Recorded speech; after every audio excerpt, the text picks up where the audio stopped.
Good morning, this is Avraham Shira for Nar Shalom, and we are going to learn a little piece of Rebbe Nachman. It concerns Shabbat, that Rebbe Nachman calls Shabbat the Tachlit Yedi'ah, the purpose of knowledge, which I would add the highest purpose of knowledge, and knowledge has many purposes, but we are in the Torah Pei Gimel, and in the middle of the Torah we have a paragraph we're going to look at. The Rebbe begins, Kedushat Shabbat ze b'chinat tachlit yedi'ah. The holiness of Shabbat is the purpose of knowledge, of knowing. So what does this statement mean? The holiness of Shabbat is an aspect of the great purpose of knowledge and knowing. So apparently there must be some connection here that Shabbat and the purpose of knowledge come together in a certain place. Let's see. But the purpose of all knowledge, shelo neda, is that we really learn that we don't know. It's one of those Jewish conundrums, those paradoxes that keep us on the move. The purpose of knowledge is that we don't know. Now, who can live with that? Don't know, I don't know.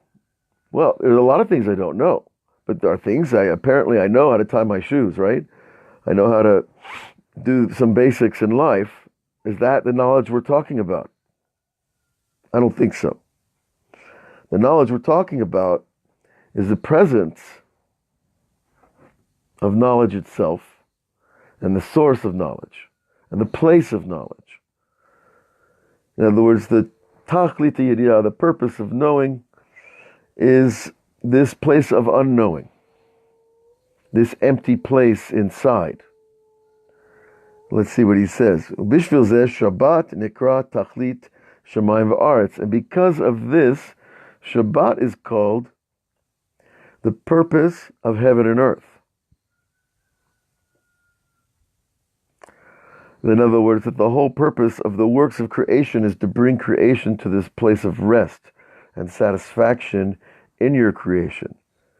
You know, can you imagine you spent years building a beautiful home for yourself and then you were never able to live in it? Or you made a beautiful painting and you could never look at it again after you finished painting it? And so on and so forth. All these types of creation, the part of the purpose of creation is the enjoyment of the creation after it's done. That you can sit and appreciate your work. And each week we have that concept in Shabbat, that we've worked hopefully a few days on the 6th, and we come to Shabbat and we look back at the week with satisfaction, feeling a sense of achievement. However small, it doesn't matter. So Shabbat is this purpose of the creation, is to bring creation to its perfection, which is the rest and appreciation of the creativity that's been taking place here. To appreciate the effort, the energy, the perfection that God puts into the world, it's a big thing. Okay. So the purpose of Shabbat, we're told, is Shemayim v'aretz, but the tachlit yedi'ah, the knowledge, is that we create this place where I don't know. And it doesn't mean you're a dummy. It doesn't mean you wipe out all your software of everything you learned over the last number of years. It simply means I create this place in me where I don't know.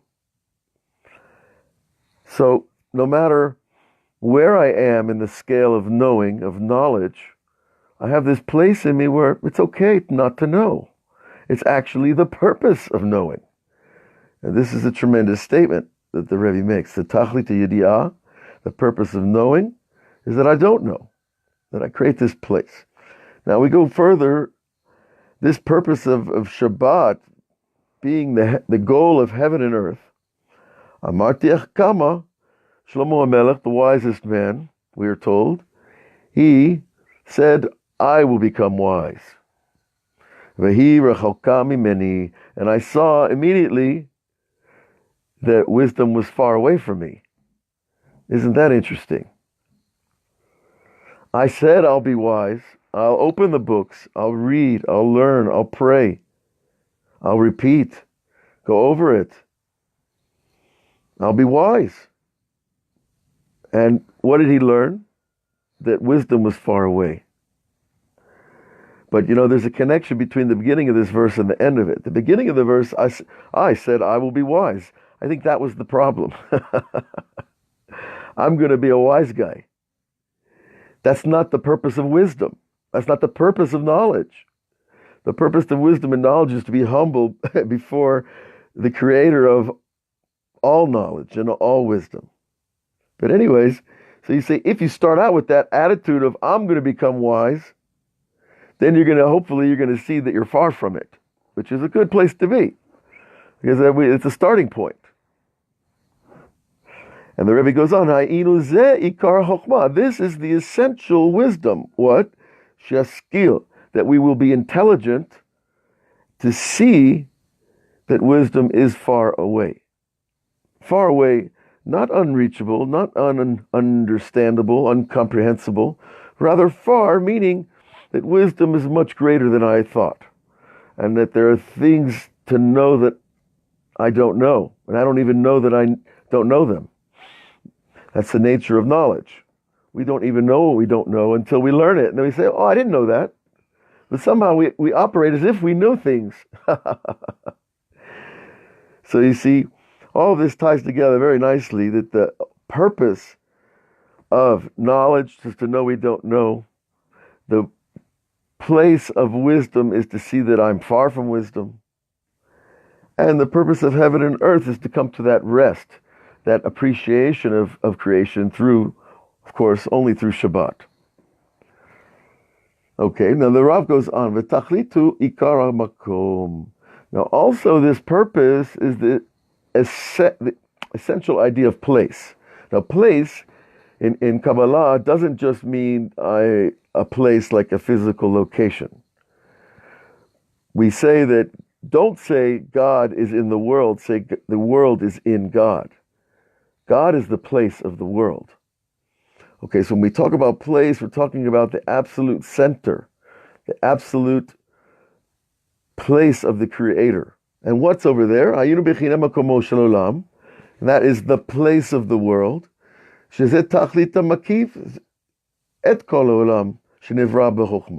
this is the purpose, this place where we say the infinite is, surrounds everything else that was created in wisdom.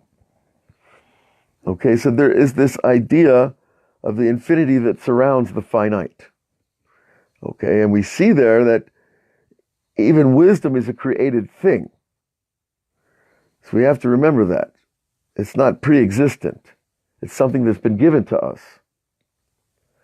if we make the efforts to find wisdom. And the first thing we remember is that it's far from me. We see that. That's okay. That's exactly where we're supposed to be. And the Rav goes on to tell us, you made everything with wisdom.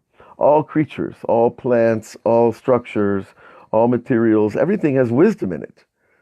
And that is the idea of the verse, Kulam b'chokhma asita, v'zeh b'chinat, al yitzeish makomo b'yom hashvi'id. A man should not leave his place, the place of the world, the place of the infinite, on Yom Shvi'i, on the seventh day. The day of Shabbat is the place I assign. This is the day I'm spending with Hashem. This is the day I'm going to make all the efforts I can to be close to Hashem. Dafka on Shabbat, who is the place of the world. So my place on Shabbat is Hashem, or trying to be, right? But al yitzeish makomo b'yom Shabbat, don't go outside the place of the universe. Okay. So what happens? Now the Rebbe brings us another amazing idea.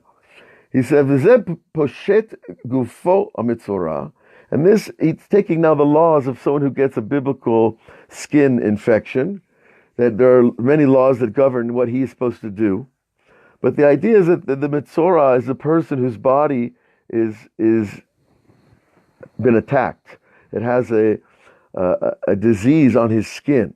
So it's considered an impure body. This is how he compares this. This is the drawing of the rope.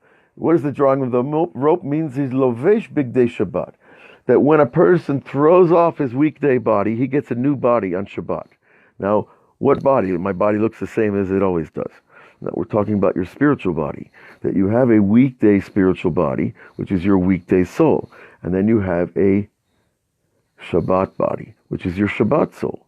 So this is one of the kavanot that when we go to immerse in the mikveh, in the pure spring water, we're washing off the weekday body, the weekday soul, and we're taking on the holy Shabbos soul.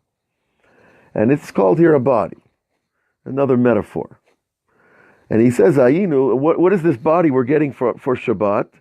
This special transition of a spiritual addition to our soul. Ayinu guf kadosh migan Eden, a holy body from Gan Eden. So now we're finding out that this soul we're getting on Shabbat is from a very high place, from the garden, from the place of creation. Makom gorem, because the place caused it. Bechinat, right? The place being the holy place. Shabbat is holy. Your mental place is holy. The place causes the transition to be effected. And then he brings a famous pasuk about Moses. Shal na'alecha me'al raglecha ki admat kodesh hem. Admat kodesh. Right? Take off your shoes because you are standing on a holy place. Or the ground you're standing on is holy. A holy place. In other words, that this taking off of the shoes is another metaphor for removing the physical bonds of the weekday. And we're taking on a new garment, a new soul on Shabbat. And that even means your shoes, that you should have Shabbos shoes and a Shabbos shirt and Shabbos hat, and everything that you have, that you wear during the week should have a new garment for Shabbat. And it's not simply because we want to feel good and look good and feel better about ourselves, but it's because these new garments represent these new souls that we receive from the Shabbat. So I thought it was a worthwhile take to look at before Shabbat. I know everybody's busy doing what they have to do to get ready for their day of rest, and a day of contemplation, and a day of being with Hashem, being in the place of the universe, and being with that inherent holiness that's coming out of the day itself. All we have to do is make a garment, make a vessel, and the holiness of Shabbat will enter us. So I want to bless everyone to sense and to feel even one moment of the holiness of Shabbat will be enough to make us see a new reality, and a beautiful one, and that is the purpose of all creation. So Shabbat Shalom to everyone. God bless. And we'll see you next week from Nar Shalom. All the best.